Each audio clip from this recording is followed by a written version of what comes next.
Alright guys, Diablo 4 Season 2. Is this game good? Is it worth coming back to? Is it fixed? Is the game awesome now? So, I want to go ahead and start off with what I've seen in the community, give you guys some feedback, some constructive criticism, talk about some pros and some cons. The first thing I want to get out of the way immediately is if you're not a fan of Diablo in general, like you never liked Diablo, you never played Diablo 4, is this game worth coming back into now for like a starter action RPG? I don't want to say now that it is a lot better than it was in the previous state. There are some issues towards the end of the game that could really be revamped up still at the end of the day. I think that there are a lot of quality of life improvements that no doubt make the game better, but if you didn't like Diablo 4 before, like you're like, oh, there's kind of a lack of content to do in the game, can you get another like 100 or several hundred hours out of this game? I would say there are some uniques that can actually drop now that may open up the doors for more creativity, more theory crafting, and that's kind of what I am mostly interested in, and that's why I've really enjoyed this season. But if you hate just action RPGs, you're not going to have like a different mindset after this recent update. So we'll talk about some pros and some cons, and I want to start off with what the community overall has in terms of reception. I want to say it is overall relatively positive. Everyone likes the most recent changes for the most part. Obviously, it's always going to be subjective of is the season good, but since I was constantly asked this while I was live streaming, people would come in, I didn't play season 1, I skipped out, is this, much better now? Should I start playing? And I want to say absolutely. If you like action RPGs, there's a lot of stuff to like here.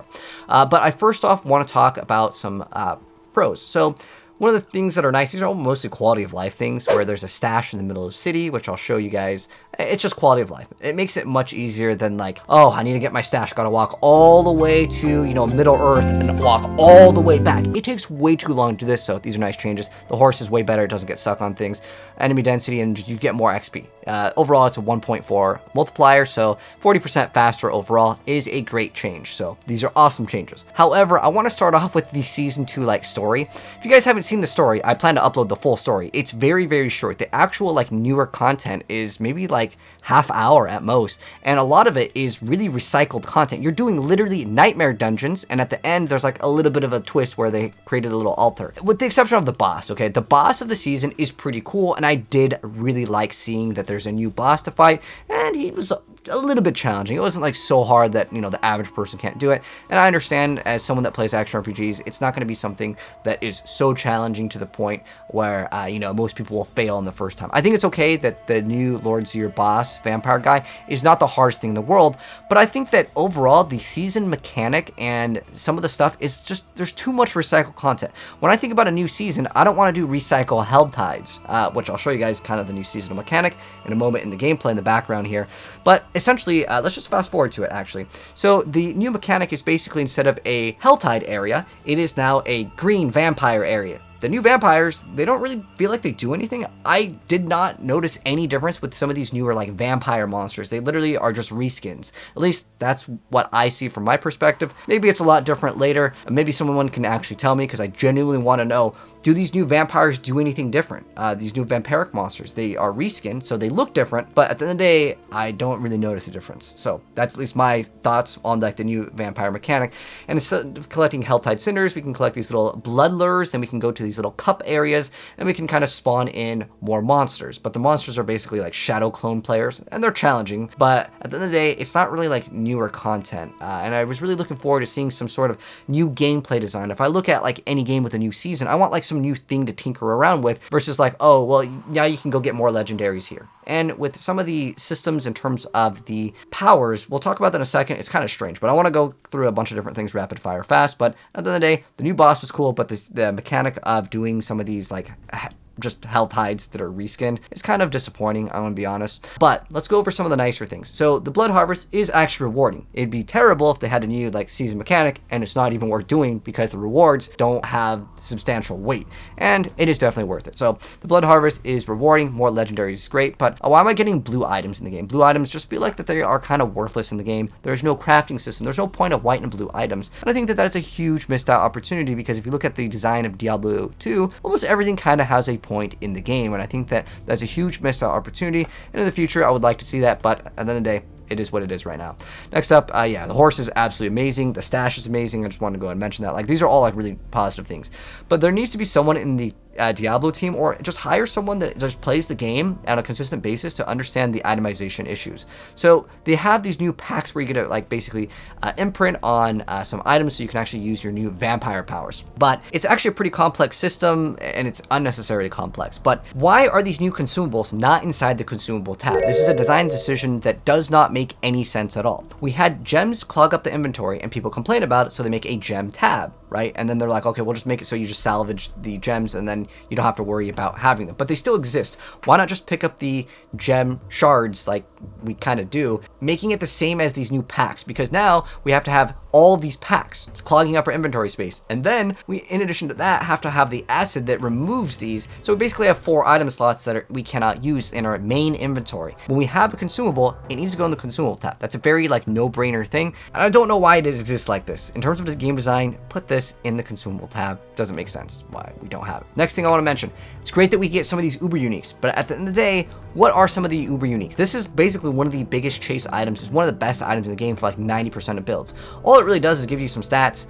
It's a stat stick at the end of the day. More HP, it's great. Extra resource generation, cooldown reduction, damage reduction, and the +4 ranks to all skills is all just numerical changes. It's not like what I would consider really strange or innovative, like something cool like Penitent Greaves, where normally certain classes could not apply chill. Now you can apply chill consistently, and it's just a really cool item to potentially make certain things not work actually work. And I'm looking at like the design decision of some of these uber uniques. Some of them are cool, don't get me wrong, but these uber uniques, the chase items, a lot of them are kind of stat sticks. All right, so let me give you an example. Like Shaco, again, it's a chase item, one of the biggest things in the game, one of the rarest and most powerful things in the game. Where we're looking at another action RPG like Path of Exile, and we have an item called Headhunter, which none of the stats really matter that much, except for the last one is when you kill a rare monster, you gain its modifiers for 60 seconds. Do you know how awesome this is? It is a power fantasy that needs to exist. And like in Diablo 2, we had power fantasies like the Enigma, which enabled super cool things, right? Like you would be able to be just as fast as a sorceress because that class just dominated in terms of speed.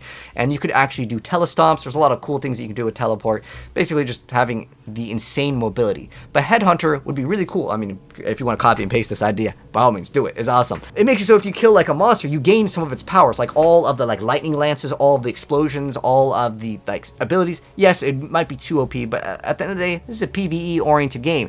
Make us have these awesome chase items that are super fun to actually obtain and feel like we win the game in a sense. I think that would be really cool, just on the same level as even some of the rune words in Diablo 2 would be cool. It doesn't have to be necessarily Headhunter, but just to activate certain things, I don't know, Breath of the Dying, just really cool things that innovate a little bit more than just a stat stick, because again, a lot of these uber uniques are kind of stat sticks. Next thing I want to talk about, the system to get these vampire powers. It's very weird. It is literally a slot machine. Why is it designed like this? This isn't like a mobile game where we need to like randomly get something. So how it works, if you guys don't know how it works, I actually uploaded an extensive guide because it's unnecessarily confusing. So how you unlock new powers is you get this blood and you just randomly roll to maybe get the power that you want. And then once you get the power that you want, if that was just the case, I wouldn't really complain because you end up getting all of them anyways, really fast. But to get the upgrades on it, if you want to upgrade it, this is how it works. You get a choice from 3 of the 22 powers and you get to upgrade them. Now,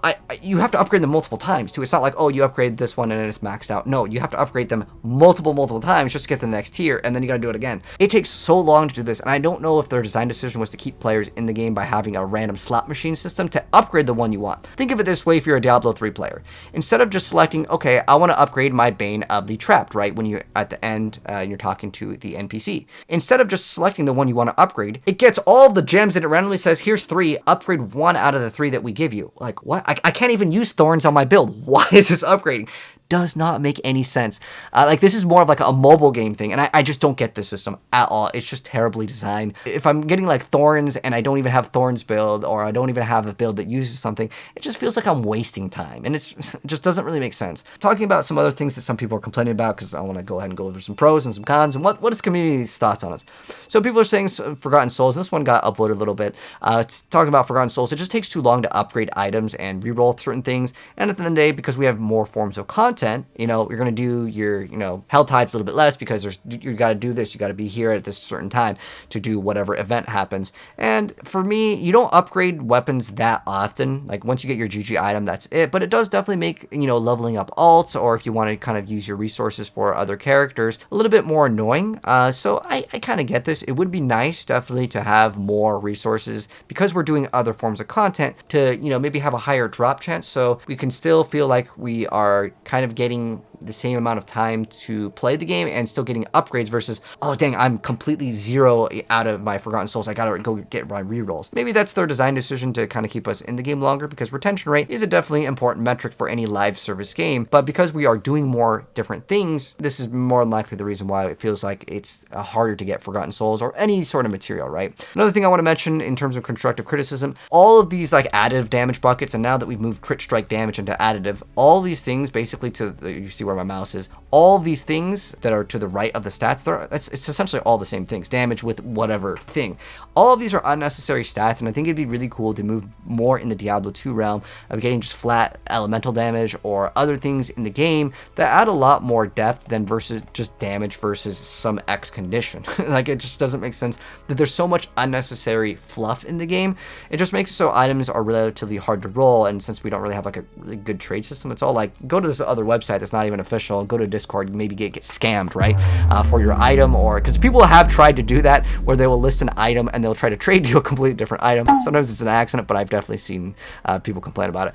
Anyways, I think the world bosses definitely need a rework. We need better items for these world bosses to drop because there's really less incentives to do those. I would really like to see some other form of endgame content. Even in the gameplay that you guys are seeing, I have to go to these you know, people that are tied up, and I gotta just untie them. Sometimes I have to untie someone that's already like dead as a skeleton and to put the soul to rest. I think it'd be much better to have greater rifts. I think greater rifts overall much better. It's a smoother form of endgame content to slam out you know, your upgrades for your glyphs. Speaking of glyphs, I think glyphs just take way too long to upgrade, and I'll get to that in a second. But I would really like there to be a desire to, once you hit level 100, for something cool to do. I think PvP would be really, really awesome to add content in the PvP, because that's a form of content where you can continuously play for, you know, hours on end. You can always come back to PvP with your max level character, because once you're maxed out, what are you gonna do? Make a new character and have level up glyphs? It just feels bad. I would really like there to be some sort of ranked PvP, or you can queue up to do 1v1s, 2v2s. It would add a lot more to the community.